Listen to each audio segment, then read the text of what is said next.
इसके लिए बहुत प्रयास मेहनत हुई।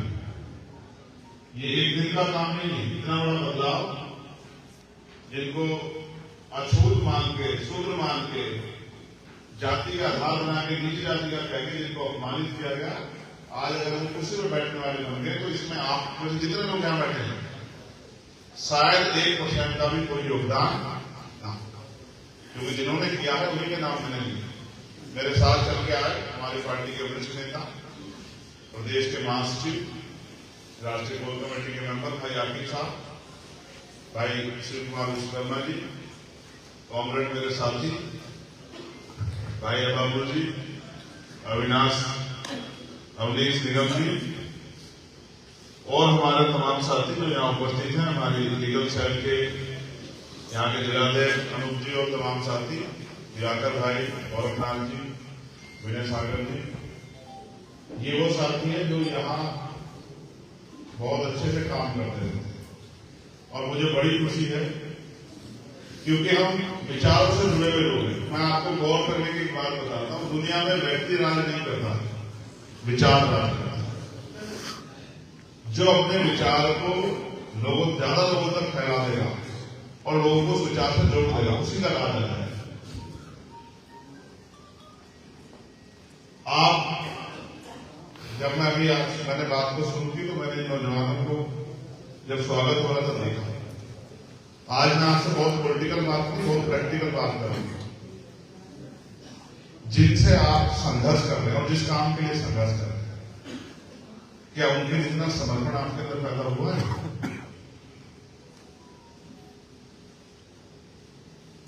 क्या उनके जितना दृढ़ संकल्प आपके अंदर पैदा हुआ है? क्या आप उनकी तरह समझदार बन गए? जब आप उनकी तरह समझदार नहीं बने, आपके अंदर संकल्प नहीं पैदा हुआ, आपके अंदर समर्पण नहीं आया, आपने अपने अंदर योग्यता नहीं पैदा की, तो भाई आप मुकाबला कैसे कर दोगे? आर्मी का एक जवान अपनी तरफ से सभी तरह के हथियार से सुसज्जित खड़ा है और दूसरा व्यक्ति वो बिना किसी हथियार के खड़ा है, तो उसको युद्ध में उसके उस युद्ध का परिणाम निश्चित है कि वो मरेगा। जब व्यक्ति सेना में भर्ती होता है, सामान्य आपके मेरे जैसा नौजवान होता है, सेना में भर्ती होते हैं, उसके हाथ में हथियार नहीं दी जाती, उसको बॉर्डर पे नहीं भेजा जाता है। एक एक चीज की उसको कठोर ट्रेनिंग दी जाती है। सबसे पहले उसके जीवन के अंदर पैदा किया था अनुशासन। उसको सुबह 4 बजे उठना सिखाते हैं, उसको अपने सीनियर का आदेश मानना सिखाते हैं, उसको अभाव में, समस्याओं में रहना सिखाते हैं, तमाम तरह की मुसीबतों का सामना करने के लिए उसको तैयार करते हैं। फिर उसको जो भी हथियार वो चलाता है उसकी ट्रेनिंग देते हैं। अगर वो दफ्तर में बैठेगा तो किस दफ्तर में क्या काम है, कैसे करना, उसकी ट्रेनिंग देते हैं। कि देश में सिविल सर्विसेज जो है उसके एग्जाम की एक एज है और 10th में इतने ये लोग दे सकते हैं, इसलिए दे सकते हैं। लेकिन उसमें भी जब 22 साल का व्यक्ति IAS क्वालिफाई कर लेता है, उसको भी ऐसा नहीं कि जाके कहते कि चलो आपने जिला अधिकारी बन गए हो, DM बन गए, जाके जिला चला लो। उसको भी ट्रेनिंग देकर समझाते हैं कि उसको कुर्सी बैठे करना है। आप भर्ती तो हो गए अपनी मार्केट में, आजाद समाज पार्टी, आपके नेताओं ने आपको बताया है नहीं क्या काम करना है। आपने भी कभी सीखने का प्रयास नहीं किया। आदमी अपने मन से थोड़े सीखना है। ट्रेनिंग में जब बुलाते हैं कि आओ ट्रेनिंग करो, तो आदमी के मन में इच्छा होती है कि ट्रेनिंग से थोड़ी छूट मिल जाए, आदमी में से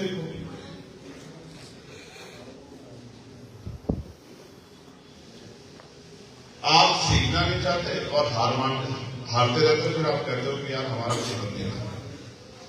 जितने लोग ऊपर खड़े हैं जो बहुत जोर जोर से नारे लगा देते हैं, जब किसी बहन की अस्मत उठती है तब भी ऐसे जोर जोर के नारे लगाए, क्योंकि रोक तो सकते नहीं और सजा दिला नहीं सकते। जब किसी गरीब मां का घर उजाड़ा जाता है, उसके निर्दोष बेटे की हत्या की जाती है, उसके पति की हत्या की जाती है, उस मां के सामने जाकर जोर जोर से चिल्लाए। जब किसी गरीब की कोई ताकतवर जमीन दबा देता है, किसी बेटी को अपमानित करके उसको जला देता है, तब भी उनके घर जाके ऐसे नारे लगाए। क्योंकि आपको लगता है नारों से सब कुछ बदल रहा है।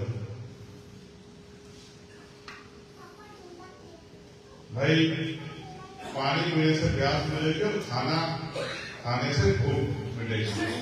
क्या पानी पीने से भूख मिट सकती है? जब मैं यहां आपके बीच में हूं, महसूस करूं, और आप मुझे, मैं 1-2 घंटे के लिए आपके यहां आया, आप मुझे सुनोगे नहीं, उस बात को अपने जीवन में आत्मसात नहीं करोगे, उस हिसाब से चलोगे नहीं, तो फिर मेरे यहां आने का, मेरी बात कहने का क्या फायदा?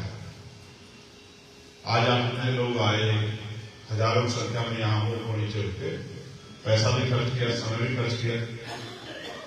क्या आपके समय की वैल्यू नहीं है? इतने लोग अगर कोई अपना रोजगार करते हैं, कोई ऐसा भी होगा जिसकी 1000 रुपए रोज की वो है, कर्मचारी होगा, कोई ऐसा भी होगा जो मजदूर होगा जिसकी 400 रुपए, को ऐसा 200 रुपए। आप काउंट करके देखो, आज हमने यहाँ लाखों रुपए का इन्वेस्टमेंट किया, और यहां ये लाखों का इन्वेस्टमेंट से अलग हम तेल खर्च कर गए, हमें गुलदस्ते सब लाए। अगर हमने कई लाख रुपए खर्च किए तो हम कुछ अर्जित तो करें। अर्जित हम करेंगे तो भाई कैसे बदलाव होगा? जब सिखाने वाला सिखाए तो फिर आपको सीखना चाहिए। चलिए काम की बात करें। अभी तो मैंने सिर्फ आपको अनुशासन बताया क्या होता है। कहते ना बहुत सी नॉलेज आएगा। अगर आपको कोई आदेश हो गया तो आपका काम है आप उस आदेश को माने, तभी आप अच्छे सिपाही हैं। वरना आप क्या है, गधे घोड़े को, भेड़ बकरी को युद्ध जीतते देखे क्या? कोई लगाता है भेड़ बकरी में दाम? हर आदमी शानदार नेतृत्व में दाम लगाता है। अब मैं तो अपने अंदर जो कमी है उनको दूर करने के लिए किताबें पढ़ता हूँ, सीखता भी हूँ, सब चीजें करता हूँ। आप क्या करते हो? पढ़ते हो किताबें? बहुजन मिशन चलाने के लिए सबसे पहली शुरुआत यह है कि आप अपना इतिहास जानो, और इतिहास जानने के लिए आपको कहीं जाने की जरूरत नहीं। अब तो आपके पास फोन भी है, वरना 2-3 महापुरुष ऐसे हैं कि कुछ किताबें पढ़ लो तो आपको पूरा इतिहास पता लग जाएगा। जैसे राष्ट्रपिता ज्योतिबा फुले की गुलामगिरी पढ़ोगे तो आपको सब पता लगता। डॉक्टर बाबा साहब अम्बेडकर की एलिमिनेशन ऑफ कास्ट पढ़ोगे तो आपको बहुत कुछ पता लगता है। बाबा साहब अम्बेडकर की हिंदू धर्म की पहेलियां पढ़ोगे तो आपको बहुत कुछ पता लगता है। मान्यवर काशीराम साहब का जीवन संघर्ष पढ़ोगे, चर्चा भी पढ़ोगे तो आपको पहचान होना आसान हो जाएगा कि कौन आदमी ईमानदार है, कौन आदमी अपने लिए जी रहा है, कौन आदमी समाज के लिए जी रहा है। और अगर आप इस देश के संविधान को पढ़ोगे तो आपको पता लग जाएगा कि आप इस देश में जानवर नहीं, आप इस देश में इंसान हो, और आपकी इस देश की हर साधन संसाधन में हिस्सेदारी है। सरकार चाहे किसी की हो, लेकिन सरकार जो पैसा खर्च करती है वो पैसा हमारे टैक्स के पैसे का होता है। हम अपने हितों की रक्षा के लिए सरकार से सवाल कर सकते हैं। अक्सर क्योंकि लोग कानून नहीं जानते, पढ़ते नहीं है, देश में ये भी एक बहुत बुरी बात है कि ये पूरा देश संविधान चलता है, लेकिन संविधान इस देश में कहीं पढ़ाया नहीं जाता है। बहुत कम हिस्से कहीं होते हैं लोग, जो लॉ के स्टूडेंट हो जाते हैं वो पढ़ लेते हैं, बाकी कोई ज्यादा होता नहीं है, कोई यूपीएससी वगैरह का एग्जाम दो पढ़ लेता है। इसलिए मैं आपसे आग्रह करूंगा, आप राजनीति करें ना करें, लेकिन एक बार तैयारी करके यूपीएससी का एग्जाम जरूर दें। उससे आपकी नॉलेज बढ़ेगी, और जब आपके पास ज्ञान होगा तब आप अपने हकों की बात को उठा पाओगे। जब आपको पता ही नहीं होगा आपका अधिकार क्या उठाओगे। इसलिए मैं अपने सभी भाइयों से कहूंगा, बहनों से जो पढ़ रहे हैं, एक बार वो यूपीएससी के एग्जाम में जरूर बैठे, टेंशन में तैयारी करें। एक बार यूपीएससी एग्जाम दें और उसकी तैयारी करेंगे तो उसमें आपको इतना ज्ञान हो जाएगा कि आप भविष्य में देखो, जैसे पुलिस है, पुलिस किसके लिए? पुलिस हमारे लिए। जितनी भी सरकारी संस्थान है किसके लिए? हमारे लिए। ये जो सरकार बनी किसके लिए बनी? हमारे लिए बनी। लेकिन हम इनसे सवाल करते करते, जो डीएम साहब बैठे हैं दफ्तर में, किसके लिए बैठे हैं? कोई रिश्तेदार थोड़ा है इसको चाय पिलाने के लिए, जनता जाएगी मेरे पास की मेरी समस्या है, और वो जनता के सेवादार है। हम तो अपने शब्दों में कहते हैं नौकर, लेकिन नौकर एक सम्मानित शब्द नहीं मानता। मालिक नौकर कह के अपने आप को, नौकर को अपमानित करने का प्रयास करता है। इसलिए मैं कहता हूं कि वो सेवा कर रहा है, ठीक है। तो वो दफ्तर में इसलिए बैठा है कि जनता के पास जाए, अपनी समस्या बताए, वो उसको हल करके तनख्वाह मिलती है हमको। आप एसएसपी के पास, डीएम के पास जाते हो, डरते हो, एसडीएम के पास, एडीएम के पास जाते डरते हो, और वो भी ऐसा व्यवहार करता जैसे उसके पता नहीं उसको क्या मिल गया। उसको ये नहीं पता कि वो तनख्वाह ले रहा है वो हमारे पैसों, वो हमारे टैक्स के पैसों से मिल रही है। जो आदमी हमारे पैसों पे तनख्वाह लेता हो, अपना परिवार चलाता हो, वो भी हमें लोभ दिखाएगा। इसलिए जब तक आप पढ़ोगे नहीं जानोगे कैसे। आप ऐसे घबराते हो, पता नहीं क्या कर देगा, उसके हाथ में क्या। अभी अगर पुलिस का आदमी को एक डंडा दिखा दे तो आदमी डर जाता है। एक नोटिस भेज दे, उसे नोटिस पे परेशान हो जाता है कि भाई ये क्या हो गया, नोटिस आ गया, ये भी समझता नोटिस है क्या। नोटिस आप उसको तामील ना करो, उसको वही ना करो, कभी नोटिस को पहले तो वकील भेज देता है। कई तरह के नोटिस होते हैं, इसलिए ज्ञान जरूरी है। चलो हम मिशन पे काम बात करते हैं, इंपोर्टेंट जो बात है, क्योंकि समय कम है और हमें इंपोर्टेंट विषय बात करना। मैं कई बार अपनी बातों में आपको समझा चुका कि लोकतंत्र की शक्ति क्या है। 14 अगस्त 1947 को हम लोग यहाँ अंग्रेजों के गुलाम थे। 15 अगस्त 1947 को हम लोग इस देश में आजाद हुए। आजादी के साथ अधिकार प्राप्त नहीं हुए। आजादी आई लेकिन अधिकार नहीं मिले। अधिकार कब मिले? 26 जनवरी 1950 जब संविधान लागू हुआ। संविधान की प्रस्तावना जो कहती है, मैं सबसे आखिर में पढ़ाऊंगा, पहले मैं सबसे पहले पढ़ाता हूं। संविधान की प्रस्तावना पूरे संविधान का सार है कि संविधान चाहता है, संविधान इस देश में क्यों आए, ये देश को चलाने के लिए संविधान जरूरत क्यों है। संविधान वो है जो इस देश के हर व्यक्ति को समानता का अधिकार देता है, अवसर की समता देता है, प्रतिष्ठा और सम्मान का अधिकार देता है, राजनीति करने का, रोजगार करने का, बिजनेस करने का, अपने धर्म की पूजा अर्चना करने का अधिकार। आज अगर प्राण प्रतिष्ठा वो हो रहा है ना प्रोग्राम, तो वो संविधान के में जो अधिकार है आर्टिकल 25-26 में उसी के अनुसार हो रहा है। प्रधानमंत्री नहीं करा सकते थे, पहले नहीं करा पाए। ये संविधान की अगर इस देश में मर्यादा पुरुषोत्तम राम को भी न्याय मिला, कहां से मिला? संविधान से, कोर्ट से। समझे नहीं समझे? इसलिए मैं आपको कह रहा हूं संविधान कितनी बड़ी ताकत है। अगर आप संविधान की ताकत को नहीं समझोगे तो फिर आप इस देश में अपने हकों की बात कर ही नहीं सकते। तो 26 जनवरी 1950 को जो संविधान आया, वो संविधान इस देश में समानता लेकर आया। लेकिन जब बाबा साहब अम्बेडकर ने संविधान सौंपा तो उन्होंने बात कही, संविधान सभा में जो साथी थे, ऐसी संविधान सभा थी, उसमें जब बाबा साहब की बात करते तो उन्होंने कहा संविधान सौंपते थे कि आज हम विरोधाभास की जिंदगी में कदम रख रहे हैं। राजनीति में 1 वोट 1 वैल्यू, राजनीति में तो हम लोग बराबर हो जाएंगे, लेकिन जब तक देश में सामाजिक गैर बराबरी, जो जाति के आधार पे गैर बराबरी, जैसे ऐसे कि देश में दलित, बैकवर्ड, फॉरवर्ड, शेड्यूल ट्राइब, इस तरह की व्यवस्था बनी और उनमें जातियां, पहले जातियों से पहले वर्ण थे, ब्राह्मण, क्षत्रिय, वैश्य, शूद्र। तो आज भी वर्णों की स्थिति से बहुत सारे वर्णों में बहुत सारे बदलाव नहीं हुए। ब्राह्मण समाज का जो वर्ण था, आज ब्राह्मण समाज के जो लोग हैं वो एक ही वर्ण में है। जो क्षत्रिय समाज का वर्ण था, वो जितने भी क्षत्रिय समाज के लोग हैं वो एक ही वर्ण में है। और वैश्य समाज के लोग बंटवारा काम हुआ शूद्रों में। शूद्रों को 6740 जातियों में तोड़ दिया गया। अब उनमें ऊंच नीच है। यादव कहते हैं मैं कुर्मी से बड़ा हूं, कुर्मी कहते हैं मैं पाल से बड़ा हूं, पाल कहते हैं मैं प्रजापति से बड़ा हूं, प्रजापति कहते हैं मैं निषाद से बड़ा हूं, निषाद कहते हैं मैं मौर्य से बड़ा हूं, वो कहते हैं मैं गुजर से बड़ा हूं, वो कहते हैं मैं जाट से बड़ा हूं। तो जो बैकवर्ड की जातियां हैं उनमें जाति के आधार पर ऊंच नीच। और शेड्यूल कास्ट के लोग, शेड्यूल कास्ट में तो बहुत जातिवाद हो गया। मुझे कहने में कोई संतोष नहीं। चमार कहे मैं वाल्मीकि से बड़ा हूं, वाल्मीकि कहे मैं पासी से बड़ा हूं, पासी कहे मैं धोबी से बड़ा हूं, वो कहे मैं कोई से, फटीक से, नानू से। तो हम दूसरों को कहते हैं वो जातिवादी, हम लोग के अंदर बहुत जातिवाद पैदा होते हैं।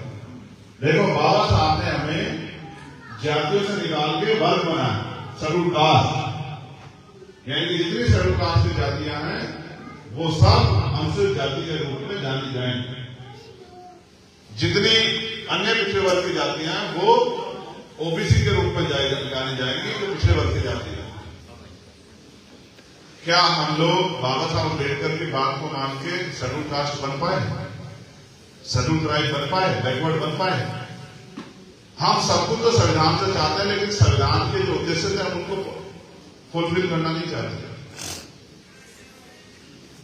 तो ये जो जातियों में बटा समाज है, वर्णों के बाद जो जातियों में बटा, और इस जातियों में बटे समाज में जब तक भाईचारा पैदा नहीं होगा और भाईचारा पैदा होगी, ये जो धनतंत्र की राजनीति शक्ति नहीं होगी, तब तक लोग देश में स्थापित नहीं होगा। तो सामाजिक गैर बराबरी, और बाबा साहब अपनी बात करने तो कह रहे हैं सामाजिक गैर बराबरी और आर्थिक गैर बराबरी जो अर्थ के आधार पर, रिसोर्स के आधार पर, एक आदमी जिसके पास बहुत बड़ी बिल्डिंग है, एक आदमी जिसके पास सब शक्ति नहीं है, एक आदमी जिसकी बहुत सारी फैक्ट्रियां, एक आदमी जिस पे रोजगार नहीं, एक आदमी जिस पे कई सौ की जमीन है, एक आदमी जिस पे कुछ भी नहीं।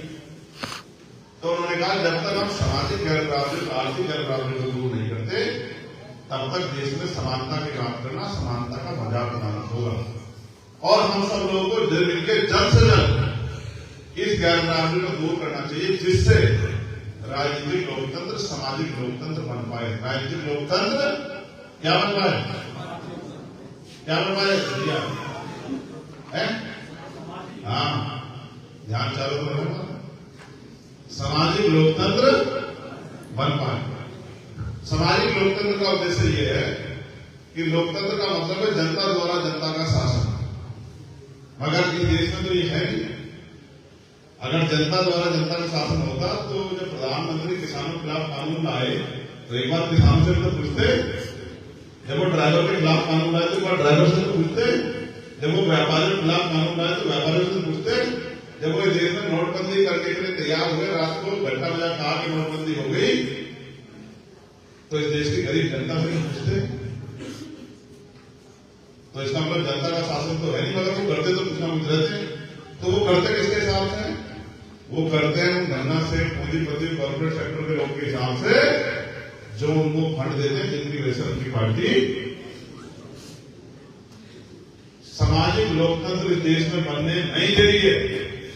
सामाजिक लोकतंत्र का मतलब है कि हर व्यक्ति राजनीतिक लोकतंत्र में हिस्सा करता है, लेकिन चुनाव में कहता है कि 30-35 लाख रुपए आप खर्च कर सकते हैं, यानी कि जिसके अकाउंट में 30-35 लाख रुपए में वही तो राजनीति कर सकता है। तो आप बताओ, आपने कितने लोग हैं जिनके अकाउंट में 30-35 लाख रुपए हैं? जरा आप बताओ। तो यानी कि इस लोकतंत्र में तो आप कहीं हुई नहीं, यानी कि गरीब का बेटा, किसान का बेटा, मजदूर का बेटा तो कामयाब नहीं हो सकता। आप महसूस करो ना, इतना पैसा ये लोग प्रचार में खत्म करते हैं, लाते कहां से? आज की राजनीति व्यापार होती है। पहले आदमी पैसा खर्च करता है, फिर आदमी पैसा कमाता है, और गरीब लोग ऐसे में आते हैं तो मुश्किल से एक टाइम का राशन, जिसको प्रधानमंत्री जी खूब वादे कर करके, आप देखो, महसूस करो, 70 साल से ज्यादा का लोकतंत्र हो गया, लेकिन प्रधानमंत्री ने बड़े गर्व से कहा, राजस्थान का मध्य प्रदेश चुनाव में 80 करोड़ लोगों को सस्ता राशन देने की योजना को 5 साल के लिए लागू कर रहा हूं। यानी कि देश में 80 करोड़ लोग ऐसे हैं जो, यानी कि आधी आबादी से ज्यादा, जो सस्ते राशन पर डिपेंड हैं, जो लाइन में लग के राशन लेते हैं। इसका मतलब 70 साल में बहुत कुछ बदलाव। हम भुखमरी में नीचे ऊपर की तरफ को बढ़ गए, हम बेरोजगारी में ऊपर की तरफ को बढ़ गए, हम महंगाई में ऊपर की तरफ को बढ़ गए। तो जहां से जनता को सुख सुविधा मिलती है वहां तो ऊपर की तरफ बढ़ गए, और जहां से जनता की जेब कट गई वहां हम तेजी से नीचे की तरफ बढ़ रहे हैं।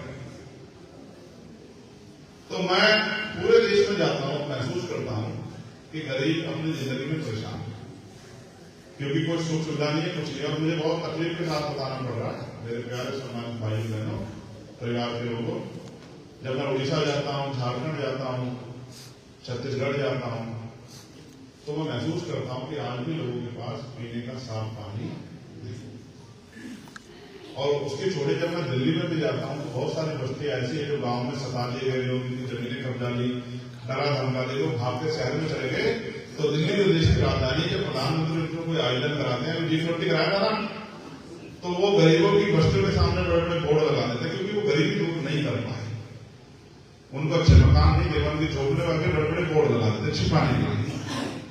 सच्चाई छिपाने के लिए कोड का प्रयोग होता है। और जब मैं घटना हुई थी, मैं गया परिवार में, देखा जहां परिवार रहता है और वो परिवार था अम्बेडकर नगर में, एक बच्चे की चाकू से गोद के हत्या कर दी गई थी। मैं जब उनके घर गया तो मैंने देखा वो नाले के ऊपर पड़े हुए सिलेक्ट रहते हैं और उनकी घर की छत है 5.5 फीट के अंदर घुसा तो मुझे गर्दन झुका के जाना पड़ा। और विश्वास करो इतनी गंदी स्मेल आ रही थी वहां से, क्योंकि पूरी गंदगी बह रही है नीचे को, कि आदमी वहां 1 मिनट बैठ नहीं सकता, वो परिवार वहां रहता है। ऐसे भी लोग अपने जो काट। तो मैं तो घूमता रहता हूँ। कल मध्य प्रदेश की रिपोर्ट मेरे पास आई और मैं मध्य प्रदेश घूमा में चुनाव में बहुत सारे ऐसी जगह है जहां लोगों के पास गादला पानी, मिट्टी का पानी लोग पीते थे। तो आप समझो जब 70 साल में लोगों ने ये नहीं सोचा, जो सरकार में बैठे, जो किसी जाति धर्म के लोगों, कि भाई गरीबों को पीने का साफ पानी मिल जाए, तो वो कितने देर से हो सकते हैं। आज भी लाखों मकान ऐसे हैं, लाखों लोग ऐसे जिनके घर पे पक्के मकान नहीं है। आज तक अभी तक सरकार ना प्रधानमंत्री आवास योजना, इसका मतलब आवास नहीं है ना।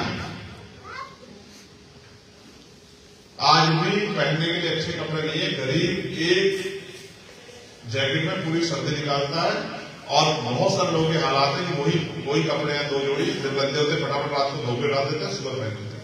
ये हालात आज भी है। कोई कहे कि हमारे यहाँ बहुत अच्छे हैं, हो सकते हैं, लेकिन सब लोगों के। अब सवाल ये है कि जनता तो अपना पूरा टैक्स दे देती है, चाहे वो जीएसटी के रूप में हो या अन्य कोई टैक्स हो, चाहे वो पेट्रोल पे लगने वाला टैक्स हो, चाहे वो डीजल पे लगने वाला टैक्स हो, कोई भी टैक्स हो जनता तो दे रही है। लेकिन टैक्स को इस तरह समझ लो, ये जो हमारे गरीब लोग हैं सोचते हैं हमारा तो कुछ नहीं, सरकार तो हमें एहसान करेगी देगी। आपने अगर 1 रुपए का भी सामान खरीदा देश में, कोई भी सामान, तो 28% टैक्स आएगा उसका। यानी 1 पैसे में से 28 पैसे किसके पास जाएंगे? सरकार। अगर एक परिवार, सामान्य परिवार 1 महीने में 10,000 रुपए का सामान खरीदता है, सामान खर्च करता है, तो 2,800 रुपए सरकार के खाते में जाते हैं। कितने पैसे? तो 2,800 में से अगर वो 500 रुपए का राशन आपको दे देते तो कौन सा बड़ा काम करते?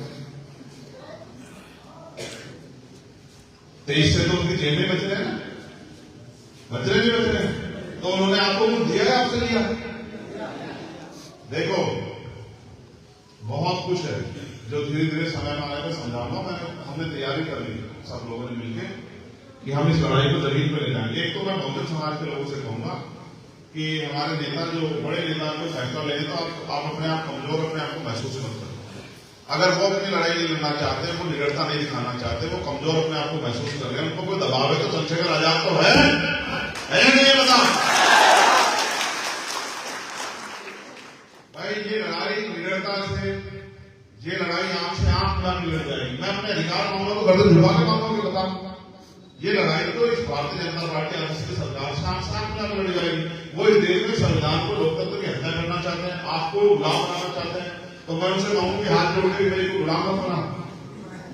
हमें तो ये करना है कि उनकी कुर्सी, जिस कुर्सी बैठ के कर रहे हैं सत्ता का, वो छीन लिया उनसे, जो सत्ता के सामने रहे झगड़ा समझ रहे हो। तो मैं महसूस करता हूं हमारे लोग तो बेचारे डरे सहमे से रोके, अरे भाई क्या होगा क्या होगा। देखो ये लोकतंत्र है, जनता जब जागरूक हुई तो बड़े बड़े निजाम कर जाते हैं, और ऐसा बहुत हुआ। एक तो जरूरी है, क्योंकि हम माननीय काशीराम साहब को मानने वाले लोग हैं। काशीराम साहब कहते थे कि ना मिलने वाला समाज ही ना मिलने वाला नेता पैदा कर सकता। एक तो समाज ये जो है राशन के आधार पर अपनी वोट का सौदा करना बंद कर दिया। राशन तो हम लोग से भी अपना पेट भर रहे थे मेहनत मजदूरी करके, और आज भी भर लेंगे, लेकिन जो वोट बाबा साहब अम्बेडकर के 4 बच्चों को पाने से मिली है, उसको दुश्मन को मत दो। अगर आप किसी स्वार्थ में ये वोट उनको देते हो तो आप अपनी आने वाली पीढ़ियों को इस देश में गुलाम बनाने का काम कर रहे, उनकी मदद कर रहे। ये तो बुरा है, बुरा है अच्छा बताओ। देखो जब तक संविधान में आया था तो पाल को, प्रजापति को, कश्यप को, निषाद को, मुनिया को, चौहान को, राजभर को, यादव को, गौरी को, फटीक को, चमार को, दुसाद को कौन बिठाता था? मुझसे बिठाता था। संविधान आया तो फिर IAS भी बने हैं। ये संविधान में तो है पॉलिटिकल रिजर्वेशन भी, जो सरपंच से लेके और सांसद तक आप बनते हो, है या नहीं है? ये नहीं है तो कोई मुस्लिम आज वजूद खत्म हो गई क्या? तो जो भी है ना, और उसकी खाली गहरी हुई कैसे कि एक संत है राम भद्राचार्य, और वो संत आदरणीय मोदी जी के बड़े करीब है। अभी गए थे मोदी जी से बड़े करीब थे, और कहा मेरे दो ही दोस्त थे, एक भगवान राम और दूसरे मोदी। और उनके भाषण देखो क्या आप महसूस करो। हमारे लोग तो उनके पंडाल जाके भरते हैं, भरते नहीं भरते हमारे लोग। वो क्या कहते हैं, उन्होंने नारा दिया ओबीसी एससी एसटी को जो मिलने वाला आरक्षण है जाति के आधार पर बंद कर दिया, वरना देश में खूनी क्रांति हो जाएगी। अब मैं भैया तुम्हें नौकरी नहीं करनी है, तुम कहेंगे संत होगी बात कर रहे हो। खूनी क्रांति का मतलब समझते हो कि दंगा हो जाएगा, फसाद हो जाएगा, सामाजिक विमर्श फैल जाएगा। बताओ ये बात आप कह रहे हैं सरकार की खूनी क्रांति जो देखो क्या। और जब उन्होंने कुछ दिया है आपने मुझसे मान लो या मना करो तो समझ आता, आपको कुछ बोल भी नहीं है। फिर उन्होंने भाषण दिया कि चारों वर्गों में जो राम को नहीं भेजा वो क्या है, वो समान है। राम को भेजने वाला उत्तम और चाम को भेजने वाला नीच। और सदगुरु रविदास जी ने क्या कहा कि मन चंगा तो गंगा। और गुरु कबीर जी ने क्या कहा, उन्होंने कहा अगर पत्थर पूजे तो भगवान मिले तो मैं पूजू पहाड़।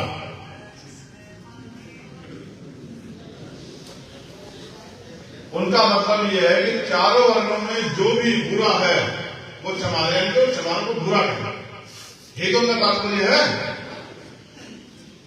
तो मैंने उनसे ये पूछा कल मीडिया के माध्यम से कि भाई चारों वर्णों में जो राम को नहीं भेजते उनको तो आपने बता दिया कि वो क्षमा है, लेकिन जो लोग इन चारों वर्णों में राम को भेजते हैं वो क्या बन गए हैं, वो ब्राह्मण बन गए हैं।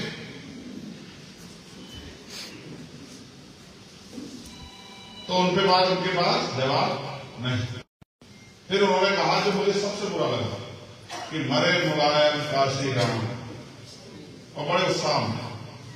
अब सवाल ये आदरणीय मुलायम सिंह जी भी एक किसान परिवार में पैदा हुए, प्राइमरी स्कूल के हेडमास्टर, बहुत संघर्ष करके वहां तक पहुंचे, उस कुर्सी में दिलाने के लिए उनको तमाम तरह के प्रयास हुए। एक बड़े नेता, एक पिछड़े परिवार के बेटे जिनको बहुत समस्या का सामना करना पड़ा। मेरे आज भी याद है जब पिछली बार ह्यूमन रिजर्वेशन बिल कांग्रेस लेके आई तो उन्होंने कहा, आदरणीय शरद यादव जी, राहुल यादव जी वो थे कि ये रिजर्वेशन बिल हमारी नाश के ऊपर से आएगा, इतना दम था कहने में। अब दूसरे मान्यवर काशीराम साहब, तो मान्यवर काशीराम साहब हमारे यहाँ कहा गया गुरु गोविंद दो खड़े काके का लुटवाए, और बलिहारी गुरु आपने गोविंद जी बताए। हमारे यहाँ गुरु का दर्जा माता पिता से भी बढ़कर है। कहावत हमारे माता पिता नहीं है, गुरु तो है, हम उनका कितना सम्मान करते हैं, अपने जान से बढ़ के करते भी करते हैं। उनकी अगर तस्वीर को माल्यार्पण करने की वैज्ञानिक दृष्टिकोण तो भी जूते निकाल के जाते नहीं जाते हैं। अब काशीराम साहब हमारे रहबर हैं, उन्होंने हमें बोलना, संघर्ष करना सिखाया, गरीब के बेटों में भी सामाजिक चेतना पैदा की, जागरूकता पैदा की। वो खुद के लिए नहीं जिए, पूरा जीवन क्लासरूम की नौकरी को लात मार दी, अपमान सह के हमारे लिए संघर्ष किए। अब आप बताओ, वो हमारे गुरु भी, हमारे पिता के समान भी, उनके परिनिर्वाण में कोई हंस के मजाक कराए तो हमें क्या लगना चाहिए? इस देश में आस्था एक धर्म के लोग की है क्या? हमारी भी तो आस्था है, हमारे भी तो अधिकार है। अगर कोई हमारी आस्था के साथ खिलवाड़ करेगा, कोई हमारे महापुरुषों का अपमान करेगा, तो हम कमजोर है। तो अभी मैं कल जाऊंगा ना, तो उनके खिलाफ लिखाऊंगा मुकदमा दिल्ली में, और उनको बुलवाऊंगा जेल, और जब आगे कोर्ट पर तारीख भरने के लिए तब उनको पता लगेगा कि ये देश संविधान का देश है।